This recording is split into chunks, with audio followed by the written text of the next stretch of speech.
بسم اللہ الرحمن الرحیم۔ یہ کتاب جائیداد کی تقسیم کے سلسلے میں لکھی گئی ہے، یعنی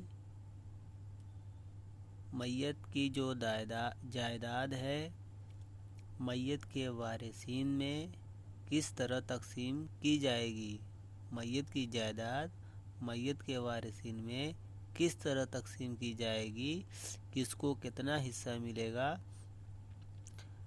یہ ساری باتیں اس کتاب میں ذکر کی گئی ہیں۔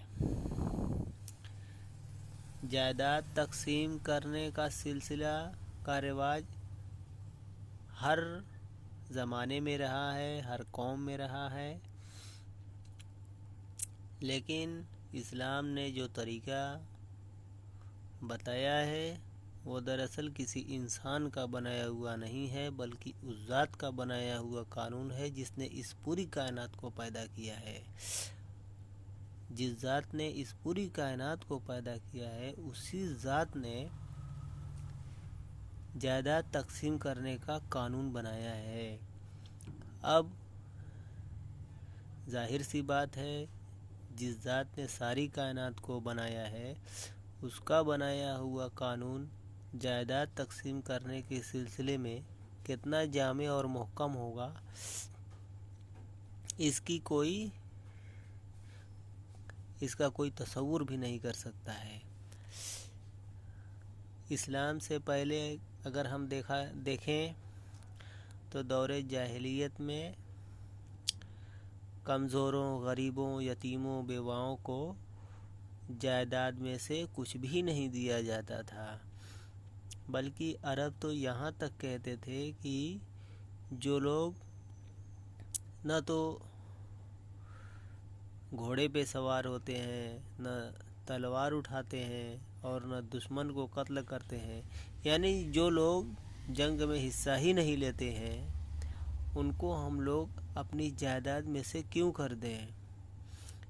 اس لیے اسلام سے پہلے جاہلیت میں عام رواج تھا کہ کمزوروں کو، غریبوں کو، یتیموں کو اور بیوہ عورتوں کو میراث میں سے کچھ بھی نہیں ملتا تھا، لیکن اسلام نے ہر وارث کو اس کا پورا حق دیا ہے، کوئی اس سے انکار نہیں کر سکتا ہے۔ علم میراث کی بڑی اہمیت اور فضیلت ہے، اسے نصف علم کہا گیا ہے۔ صحابہ کرام میں سے بہت سے لوگ الگ الگ فن کے ماہر تھے، جیسے عبداللہ ابن عباس کے بارے میں آتا ہے کہ وہ تفسیر کے سلسلے میں بہت ماہر تھے، ان کی تفسیر بہت بلند درجہ رکھتی ہے۔ تو اسی طرح حضرت زید بن ثابت کا قول علم میراث کے سلسلے میں بہت اہمیت کا حامل ہے۔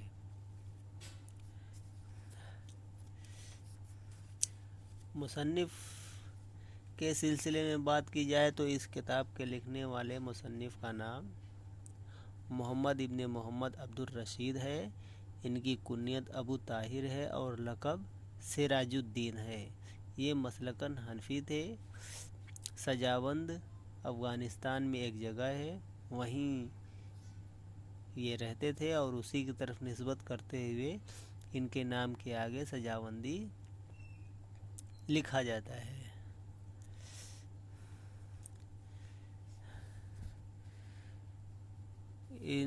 ان کی تاریخ وفات، تاریخ ولادت کے سلسلے میں کوئی قطعی فیصلہ نہیں ملتا ہے۔ بعض مصنفین نے ان کی تاریخ وفات کی جگہ خالی رکھی ہے، بعض لوگوں نے 600-700 ہجری لکھی ہے، اور تو کچھ لوگوں کا یہ کہنا ہے کہ نہیں، یہ 3ری-4 صدی ہجری کے عالم تھے۔ بہرحال ان کی تاریخ وفات یا ولادت جب بھی ہو، ان کی یہ کتاب شورۂ آفاق کتاب ہے اور اس کا فن فرائض میں کوئی جواب نہیں ہے۔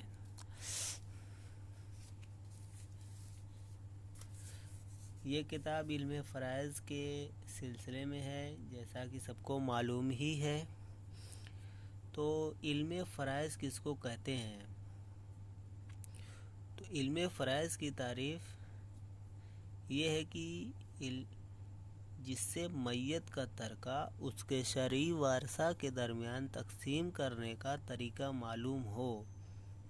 علم باصول من فقہ و حساب تعرف حق کل من الترکہ۔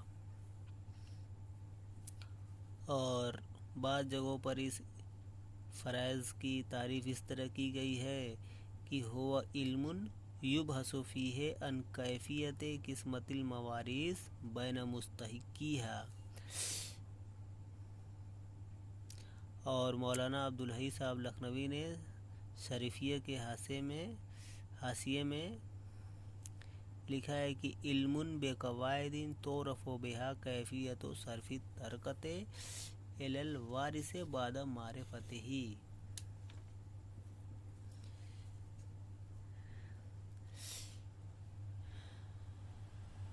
اس فن کا موضوع ترکہ اور ورثہ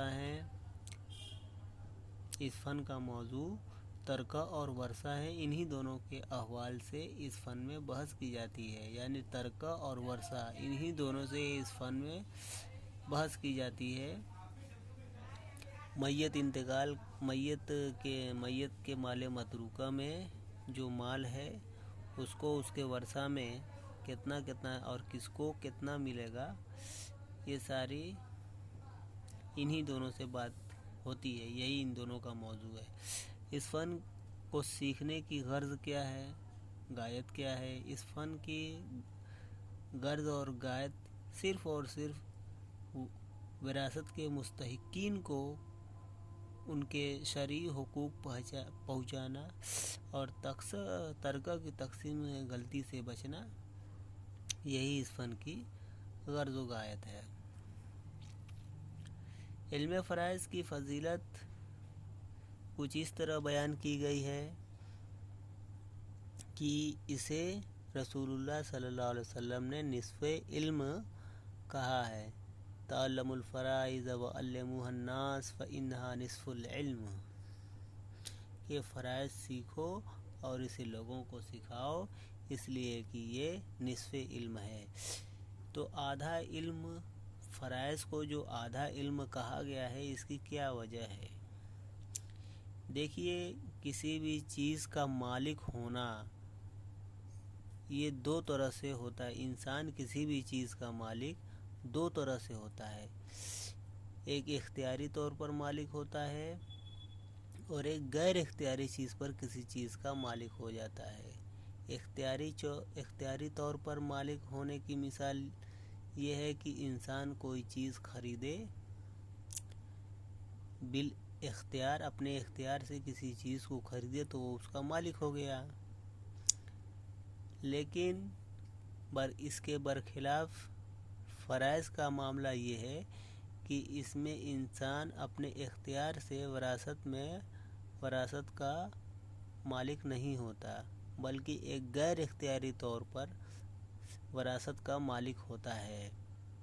جیسے جب تک باپ زندہ ہے، بیٹا اپنے باپ کی جائیداد کا مالک نہیں ہے، لیکن جیسے ہی باپ انتقال کرتا ہے، بیٹا اپنے حصے کا مالک ہو گیا ہے۔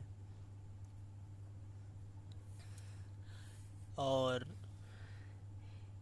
ایک وجہ علماء نے یہ بھی لکھی ہے کہ دوسرے علوم کی بنسبت یہ علم بہت زیادہ جلدی ذہن سے اتر جاتا ہے، اس لیے بھی بعض لوگوں نے اسے نصف علم کہا ہے۔ خیر، نصف علم کہنے کی وجہ چاہے جو بھی ہو، بہرحال اس فن سے کسی بھی مکتبہ فکر کا مفر نہیں ہے، وہ کسی بھی مکتبہ فکر سے تعلق رکھتا ہو، فرائض کو سمجھنے کے لیے